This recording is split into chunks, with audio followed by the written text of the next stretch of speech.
ние се враќаме во другиот дел од студиото, каде што го најавивме разговорот со нашата денешна гостинка, магистар доктор Даниела Проевска, специјалист по интерна медицина од Ачибадем Систина. Добре ден и добре ни дојдовте. Ви благодарам на поканата.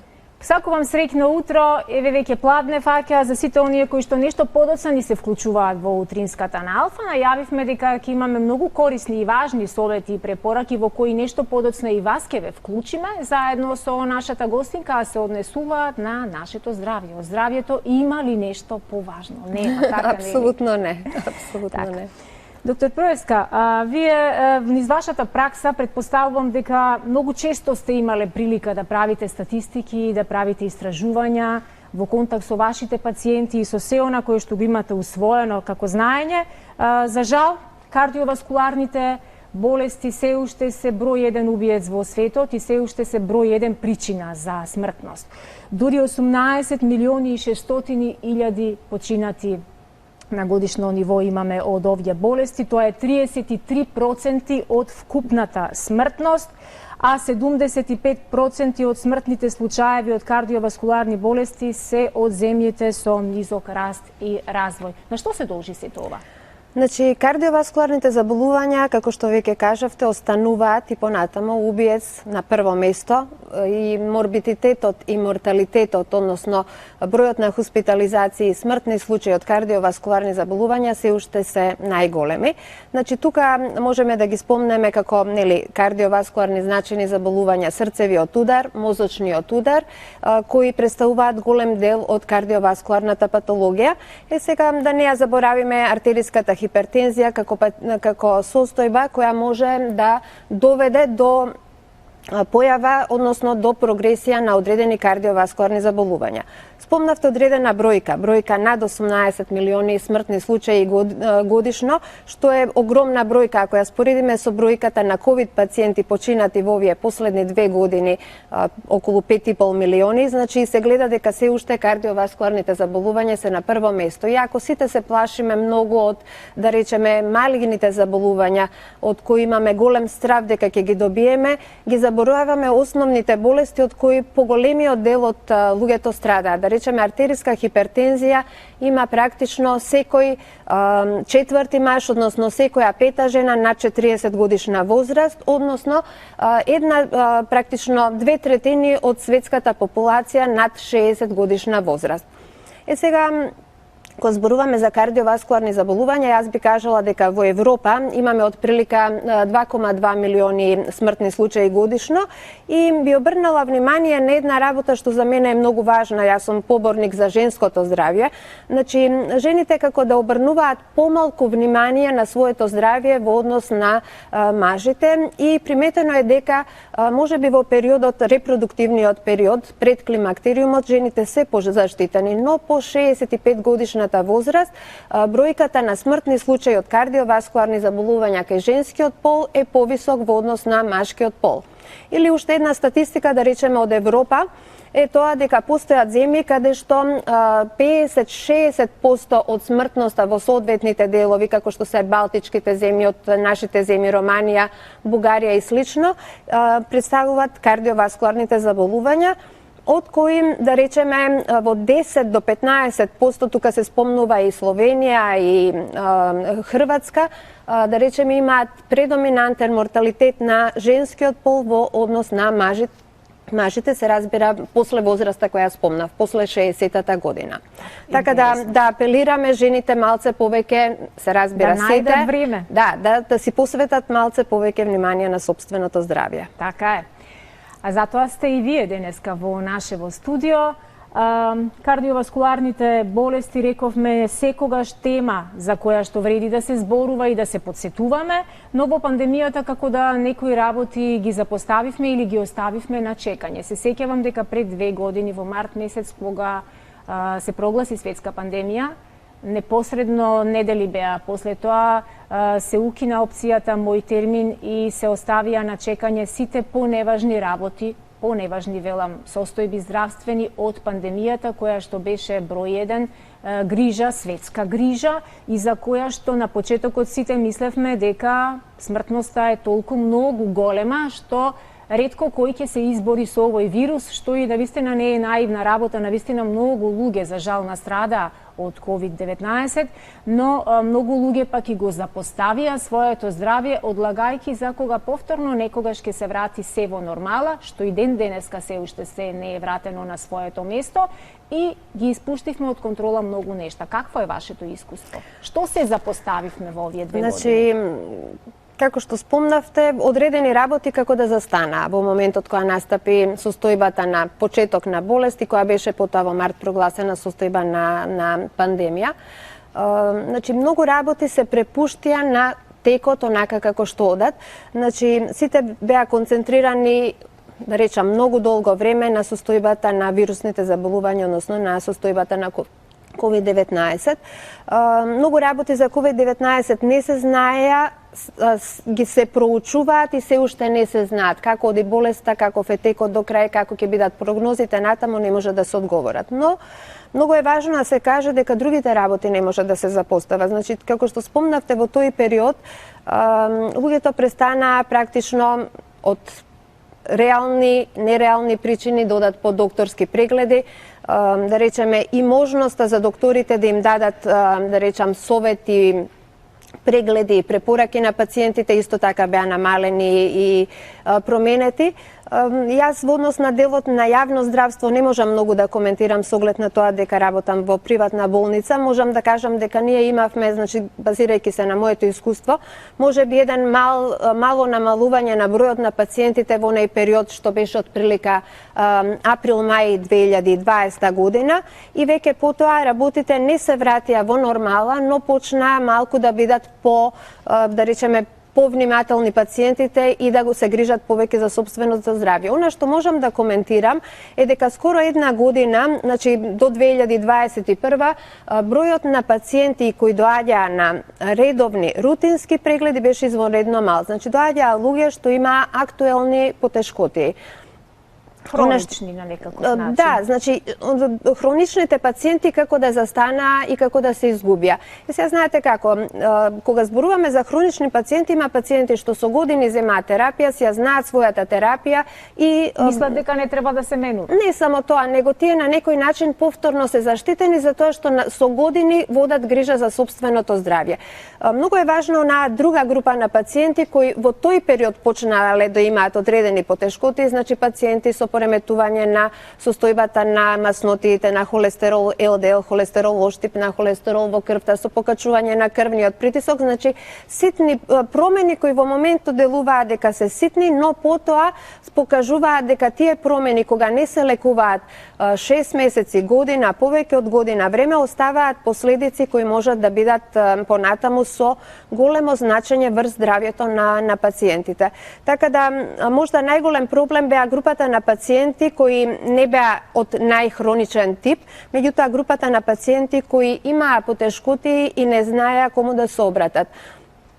Можда друга работа што исто така важна да се спомне во тој период, значи луѓето престанаа да се движат, престанаа да шетат, повеќе седеа дома, нели имаше период на забрани, се уште има луѓе што работат 2 години во домашни услови. Надвор одевме со маски. Зголемување на телесната тежина, намалување на физичката активност, поголем внес на сол во исхрана и така натаму, значи се појави нова група на пациенти со зголемени повторно, ќе речам, вредности на масноти во крвта, пациенти со покачени крвни притисоци, пациенти што имаа потешкоти и кои не знаеа каде да ги карактеризираат, и како резултат на тоа појава на хронични заболувања, на почеток на нови хронични заболувања кои не беа соодветно лекувани.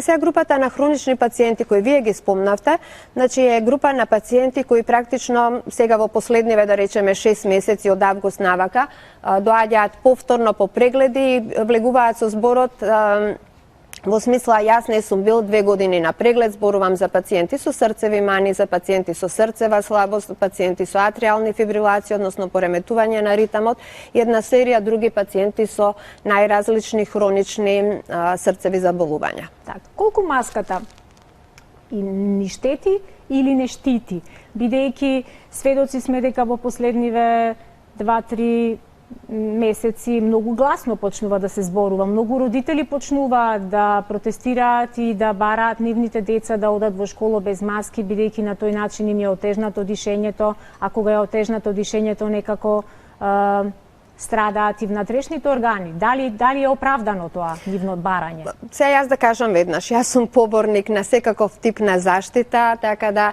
за мене маската е нешто што е неопходно и знаете како, ставот на родителите многу лесно се префрла на децата. Децата кога ќе им објасниме дека е тоа потребно, се многу грижолюбиви, значи апсолутно ги почитуваат сите мерки на заштита повеќе од возрастните луѓе. Значи ако им се објасни што е причината заради што се покриени, заради што се заштитени, кој е вирусот, каква штета може да нанесе, значи апсолутно децата ги почитуваат сите мерки што се препорачани во смисла на миење на рачења, на внимание и слично.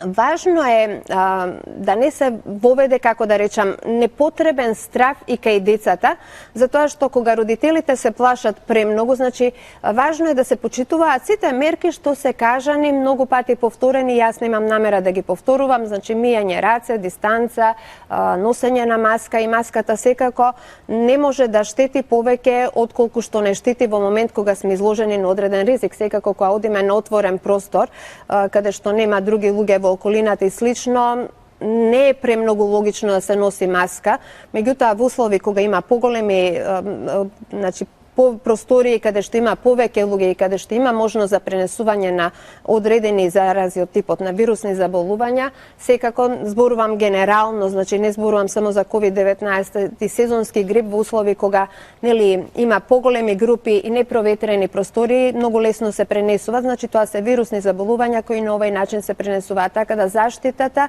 е секогаш потребна, неопходна, ќе биде сега и ќе биде во иднина. Значи тоа е нешто според мое мислење на кое ние треба да се навикнеме да го прифатиме и да го применуваме. Ќе го применуваме многу долго. Така е. На почетокот ја споменавме онаа статистика во проценти, колку голем процент на починати има од кардиоваскуларни болести, а во бројки тоа отприлика би било 18 милиони и 600 илјади починати од кардиоваскуларни болести.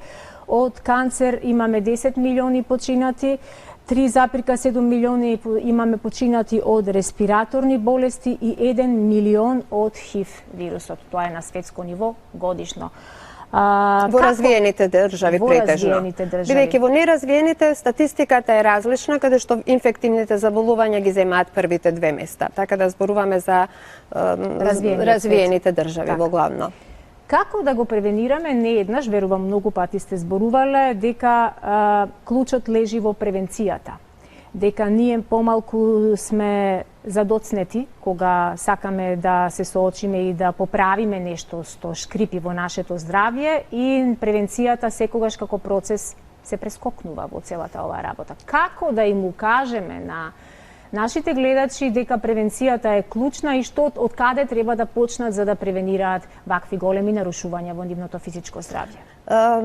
Значи, превенцијата е основа на се. Во секоја ситуација превенцијата е основа, зборувајќи за кардиоваскуларното здравје е апсолутно основа на сите работи. Кога ќе се постави прашање што е, да речеме, тајната, магијата на долг и квалитетен живот, е исхраната, внимателна исхрана и физичка активност. Значи, зборуваме за едноставни работи што ги почнуваме и ги правиме од најмала возраст па натаму, што значи дека превенцијата за глобалното здравје, за кардиоваскуларното здравје почнува од најмлада возраст.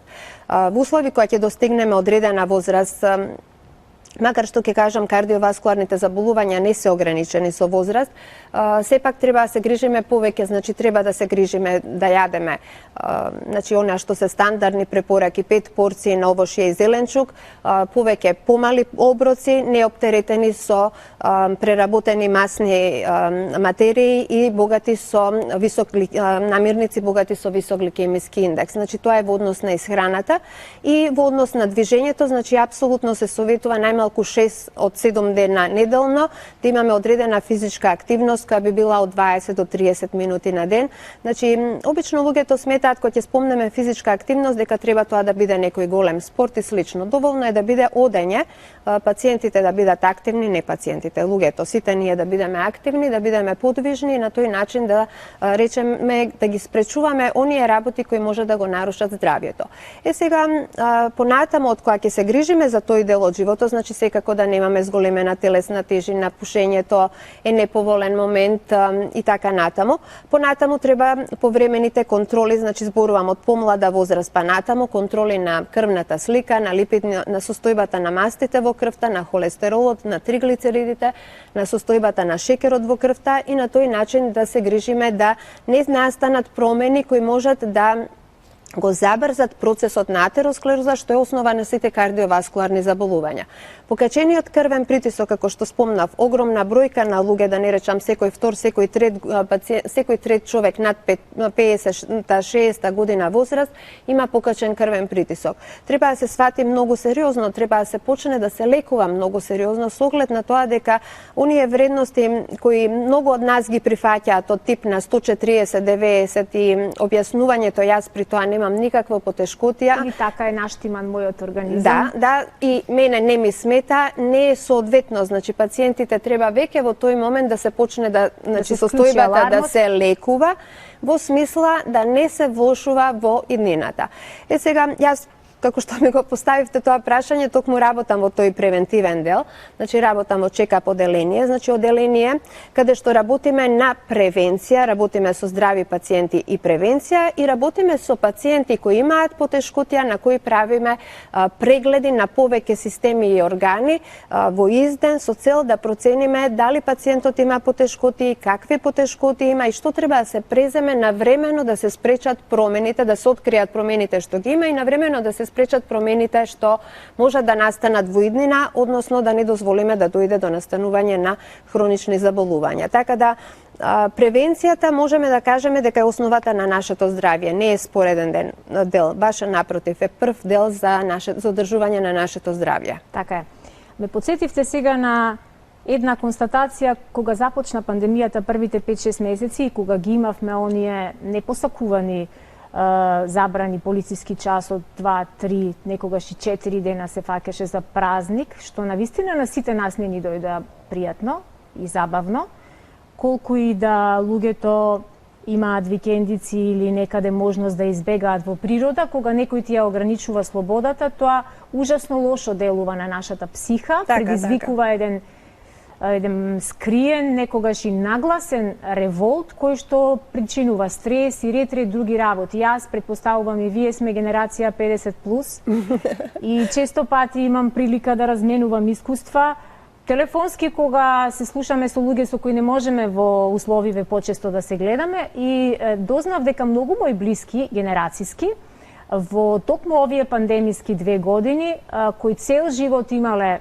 многу низок притисок, исто како и јас страдам од низок притисок, токму во овие пандемиски седења дома, кога ни е ограничена слободата, патувањето, контактите и ред други работи, развија висок притисок. Дали може би и стресот е еден голем причинител за овој висок притисок, кој знае да биде многу опасен по нашето општо здравје? Така, значи, го спомнавте периодот на рестрикции. Тоа јас веќе го кажав, уште еднаш ќе го повторам. Значи, во периодот на рестрикции во главно бевме ограничени да бидеме во домашни услови.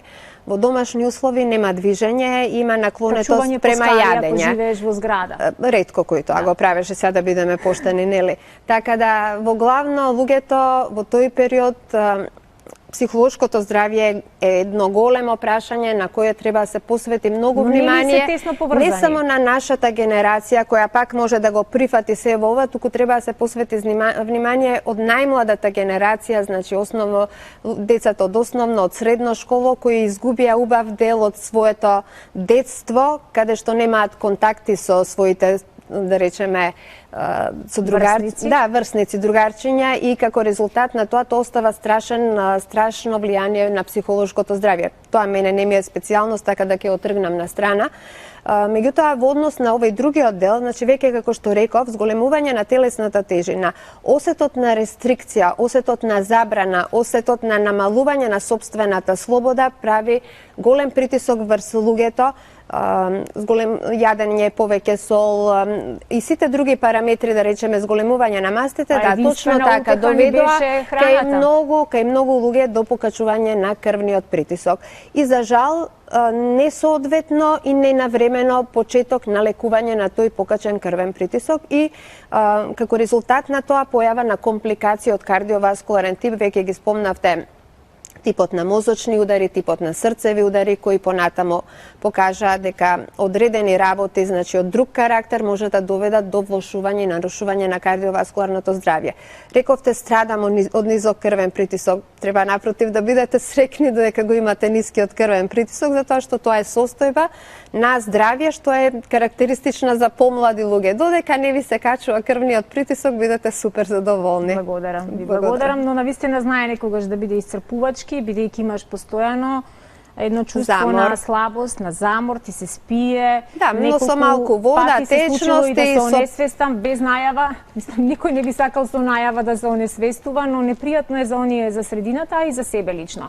Ние за 4-5 минути ќе ги вклучиме телефонските линии и ќе им дадеме на нашите гледачи можност да ви постават прашање, но тоа нека не значи дека сте биле веќе на доктор и дека ако си ја прашате докторката, таа ви одговори и сега, добро е, се не морам да одам на лекар. Значи мораме постојано да се грижиме, особено ние жените, како што кажа доктор Даниела, кои што испаднавме понеодговорни пациенти, така? Не понеодговорни, помалку загрижени, да, помалку загрижени за сопственото здравје во склоп на сите обврски што ги имаме, се грижиме за сите околу нас, освен за себе, што е карактеристично за поголем дел од жените, мислам. За жал. Тоа е тоа. За жал. На порталите денеска, на интернет светов на кој што ни е достапен нас на сите, почнувајќи од телефоните, па компјутерите, па така натаму, постојано сме од тоа некако направени зависни, добиваме мал милион на информации. Секакви, и точни, и неточни. Тоа е најлошиот дел од тие информации. Да, и кога добиеме некаков симптом, нешто телото ни кажува, ние веднаш гугламе да видиме што значи сега тоа и ако таму се утешам, добро се е во ред. Претпоставувам дека и вие многу често пати тоа ве иритира и го опоменувате на вашите пациенти, но на многу од тие порталите често пати среќавам како да препознаете инфаркт. Значи, инфаркт е сериозна, акутна состојба на акутно нарушување на мускулот на срцето како резултат на нарушена исхрана од страна на крвните садови што носат крв во срцевиот мускул.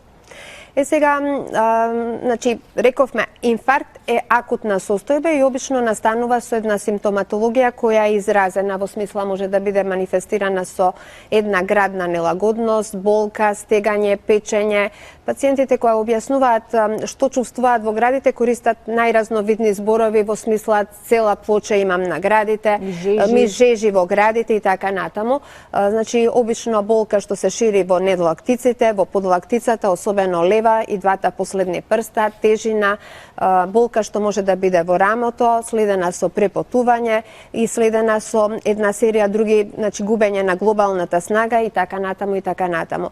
Значи, акутен инфаркт е сериозна состојба за тоа што може да биде локализирана на различни делови од срцето и зависно од тоа кој дел е зафатен, колкава е големината на крвниот сат и во кој дел е оштетен крвниот сат, може да биде со поголем или со помал, да речеме, размер и зафаќање на срцевиот мускул, односно најчесто на левата комора од срцето. Многу често, пред да настане акутен миокарден инфаркт, е карактеристично дека последните недели пациентите обично имаат одредени потешкоти на кои може би им придаваат или не им придаваат поголемо значење.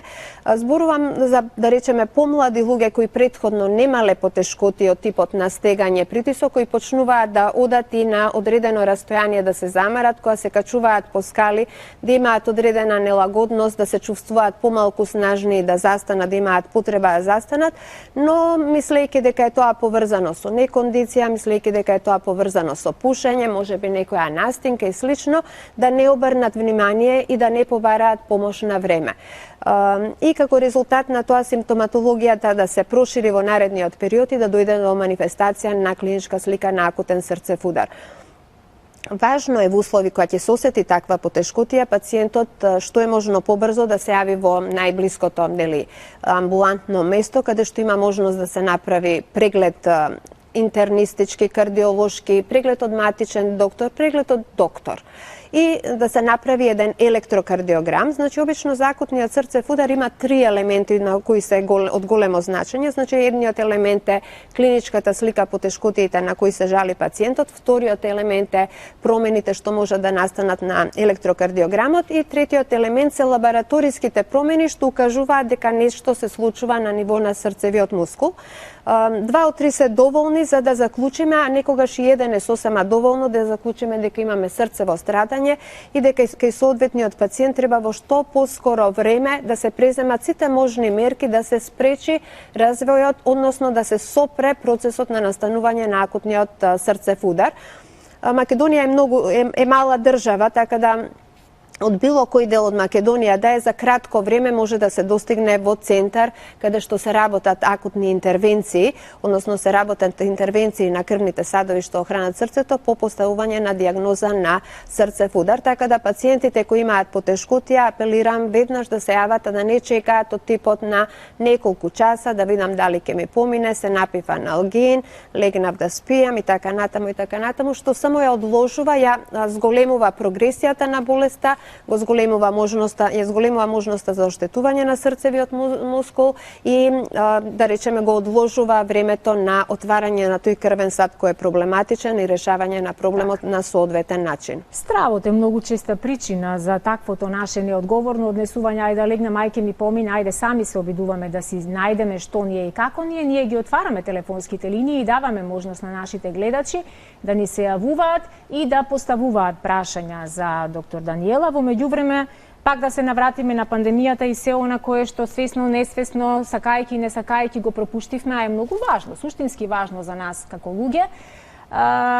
Вакцините многу полемики околу вакцините, ако не е таа ваша тема, имунизацијата не е ваша тема, многу луѓе се во дилема дали треба, дали не треба, со какви проблеми смеат, со какви не смеат. Секогаш луѓето бараат првично совет од матичните лекари, но во оваа ситуација многу и се жалат дека матичниот лекар им вели ако сакаш вакцинирај се, ако не сакаш не се вакцинирај, но на ова прашање ќе ми одговорите откако ќе го чуеме првиот гледач, за да не чека на отворената телефонска линија и го поздравуваме, ве поздравуваме вас во се разбира преку екраните во нашето студио, ние ве очекуваме со доктор Даниела. Повелете.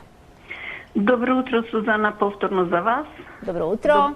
Добро утро до доктор Даниела. Доктор Даниела, долго време јас имам проблем со телесна тежина. Фала му на Бога, сега успеват првите знаци рестрикции направи во исхраната, следејќи вака професионални луѓе, совети. Почнува први знаци на слабење. Фала му на Бога. Ме интересира, доктор Даниела, ова прашање долго време ме измачува. Бидејќи одеднаш дојде 5, 10, 15 килограми, да нагласам бев пушач, веќе 21 година станав непушач и во тој период почна проблемите со тежината. Дали, доктор Даниела, ова мислам ќе вреди и за како се станува диабетичар? Моje мислење само кажувам, може и погрешно. Значи, дали во моментот стресот и тежината се едни од факторите да дојде до кардиоваскуларни заболувања? Дали во моментот кога се доживува стресот, внатре во организмот се нарушува работата, јас не знам стручно да кажам, со проблеми со шеќерот и тогаш посегнуваме по храна која што одеднаш ни дава некој убаво чувство, но за кратко време одеднаш доаѓа до вие како лекар ме разбирате, доаѓа до проблематика комплетно во организмот. Јас се пратев себе си и затоа ми дојде до ова размислување. Фала му на Бога, до сега немам проблеми кардиоваскуларни. Во младоста имав тахикардија како сузе со низок притисок и така натака и анемија после 3 породувања. Ako na vreme si napravime da li je ovavo prašanje, posle, i to je seriozni stresovi, naglasujem, znači, da li ako ta moja pretpostavka i razmišljanje točno, i ako blagovremeno, inako sam po priroda pola vek pešak, prepoznatljiva na Skopskite ulici, da li ako na vreme gi odbegneme artiklite koji ni go dava kratkotrajno to vo ishranata ubavo čustvo deka ni je dobro, a posle ne, i restrikcija napravime duri i nekonzumiranje na tije artikli može da sprečime kardiovaskularni zaboluvanja. Ja se izvinuvam ako ne uspejav da pravilno da se iskažem, međutim, se obidov nešto da mi pojasnite. Vi Odlično se iskažavte, gospođa Senida, povedете, doktorka. Да, ви благодарам на прашањето. Значи, кажавте неколку елементи што се важни. Прво кажавте дека сте биле пушачи, сте 20 година не пушачи, и тоа е најважниот дел од целата порака која пренесуваме, во смисла дека пушењето е еден од најголемите фактори за развивање на атеросклероза, односно понатамошно настанување на кардиоваскуларни заболувања. Така да апсолутно го поздравуваме вашето решение за прекин на пушење. И сега многу луѓе кои ќе престанат да пушат, како што спомнавте, потоа како да имаат поголема желба за храна и да наоѓат одредена утеха во храната. Тоа е нешто што треба да пробаме да го избегнеме. Значи, може да се јадат, има хранливи продукти, особено зеленчук, што нема не носи голем калориски внес. Така да човек ако се реши за правилна исхрана, може, значи не до крај да го спречи зголемувањето на телесната тежина, ама може да го редуцира. Стресот е секогаш голем фактор за настанување на кардиоваскуларни заболувања, значи стресот доведува до зголемување на крвен притисок, до побрза срцева работа, тоа све може да доведе до појава на аритми и така натаму, така да една серија од кардиоваскуларни заболувања може да бидат предизвикани од акутни големи стресови, да речеме со качување на многу високи и неконтролирани вредности на крвен притисок, појава на брзо неправилно работење на срцето, што може да формира тромботични маси во крвните садови, настанување на многу често помали или поголеми мозочни удари од исхемичен карактер и слично. Секако дека со внимание во исхрана и намалување на телесната тежина ќе намалиме појава на ризик за кардиоваскуларни заболувања. Ја спомнавте шеќерната болест, значи шеќерната болест се појавува кај луѓе кои долготрајно се со зголемени вредности, со зголемена телесна тежина. Значи тоа е онај тип втор тип на шеќерна болест, значи пациенти кои имаат шеќерна болест заради зголемена телесна тежина или заради поголемо користење и исцрпување на инсулинот кој е на располагање на нашето тело од панкреасот. Кај една голема група од тие пациенти со намалување на телесната тежина не за огромни вредности, за 5-6 килограми може да дојде, можеби не до крај на враќање на состојбата на нормални вредности на шекер, но прилично добро регулирање на вредностите на шекерот во крвта.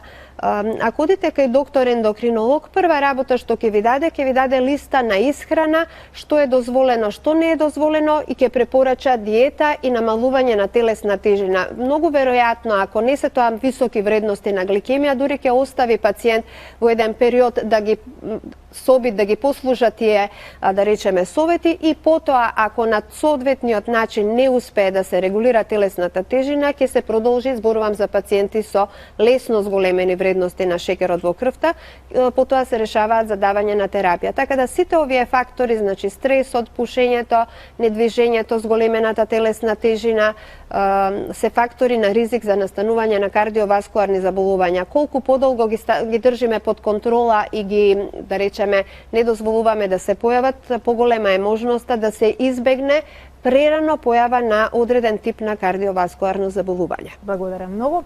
До следниот гледач само да одговориме на прашањето поврзано со вакцината. Колку ни е вакцината И во кои случаеви не ни е од корист вакцината? Значи, јас исто, сега да го кажам во старт мојот став, јас сум голем поборник на вакцина и апсолутно сметам дека луѓето треба да бидат вакцинирани. Во една Македонија со 2 или 2,5 милиони жители, значи би требало најголемиот дел од жителите да бидат вакцинирани, да ги спречиме овие ситуации на големи бранови на ковид инфекции. Значи, ако почнеме со размислувањето од почетокот на периодот кога почнаа да се даваат вакцините, кога можда во Македонија уште ги немаше, ги гледавме во одредени европски држави дека даваат вакцини, се знаеше дека прво се даваат вакцините на пациенти од 80, од 70, од 65 години и слично. Значи, тоа е групата на пациенти што имаат бројни заболувања, една серија коморбидитети, се највисоко ризични. Значи, тоа се пациенти кои апсолутно требат и морат да ја примат вакцината и понатаму за сите други за кои се смета дека се со помал ризика не испадна така, значи имаме една серија помлади пациенти кои значи се носители повторно на одреден тип на ризик и мораат да бидат вакцинирани. Значи, по моето размислување, што поголем број и што поскоро пациенти бидат вакцинирани, апсолутно е помала можноста да се заразат и да добијат тешка форма на COVID-19. Остануваат тие дилеми, ама јас сум вакциниран со 1-2, имам бустер доза примена и повторно имам COVID. Да, веројатно може да се добие. Тоа се работи што тек ќе се откриваат во иднина, значи дали тоа ќе стане годишна како сезонска вакцина и слично, не навлегувам во тоа не е моја поолена работа, но факт е дека пациентите што со повеќе патологии, со повеќе коморбидитети, баш групата на пациенти кои кај нас велат, ама јас сум болен од ова и ова и затоа не можам и не смеам да примам, баш е таа групата на пациенти која прва треба да приме вакцина. Така, имаме уште 20 гледачи, ајде да ги испочитуваме и нив до крајот. Уште 2 минути, значи немаме сепак гледачи, ќе го заокружиме и ќе го привршиме ние нашиот разговор. Имавме неколку прашања кои за жал нема да успееме да ги поставиме и да им ги одговориме на нашите гледачи утрово кога јас ве најавив дека ќе бидете наша денешна гостинка, но еве само едно кратко прашање да одговориме. Пациентка со 2 стента прашува се плаши да се вакцинира и се ве прашува дали вие би препорачале да се вакцинира. Ја поздравувам и апсолутно и советувам да се вакцинира.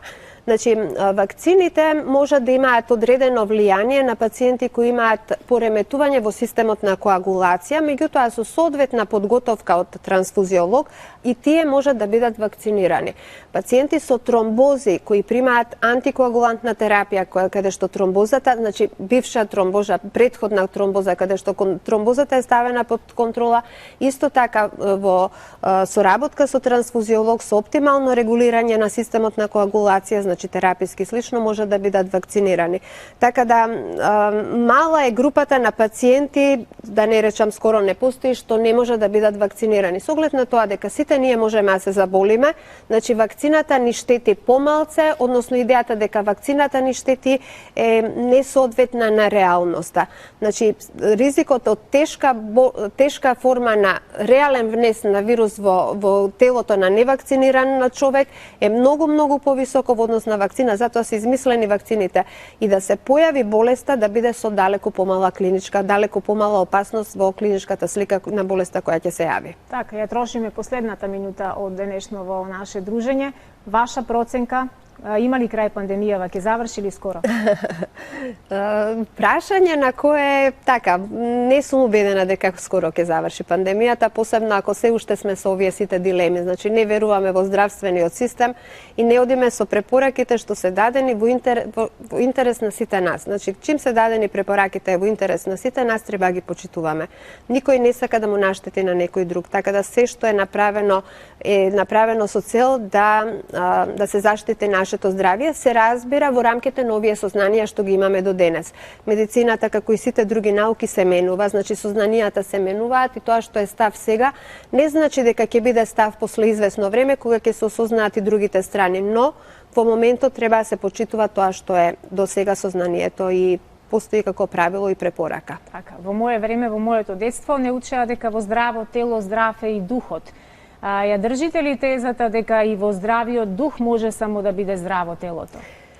Здравиот дух е основа на здравието. Така да, знаете како, спомнавме неколку пати ментално здравје. Многу често сега пациентите доаѓаат на преглед и ќе почнат да кажуваат што ги боли, како ги стега овоне и на крај ќе се открие дека во суштина најголемиот проблем е осаменоста, неислушеноста, дека немаат со кого да комуницираат и така натаму, така да здравиот дух е основа на нашето здравје. Така, значи да го јакнеме нашиот дух, да го почнуваме денот со благодарност, да изнајдеме да правиме работи кои не прават срекни, за да не бидеме осамени, за да не се чувствуваме повлечени и така натаму и да внимаваме на своето здравје, особено ние жените, како што кажа доктор Даниела, кои за да ги испочитуваме сите забораваме на себе си. Ви благодарам многу за вашето гостување. Ви благодарам. Тоа беше доктор Даниела Проевска од Ачибадем Систина. Зборувавме за корисни, битни нешта поврзани со нашето физичко, па и ментално здравје. Вас ве оставам во вистински раце, следат редовните вести на Алфа телевизија и се разбира, бидете со нас и утре во истото време, на истово место, заедно со колешката Искра. Довидување.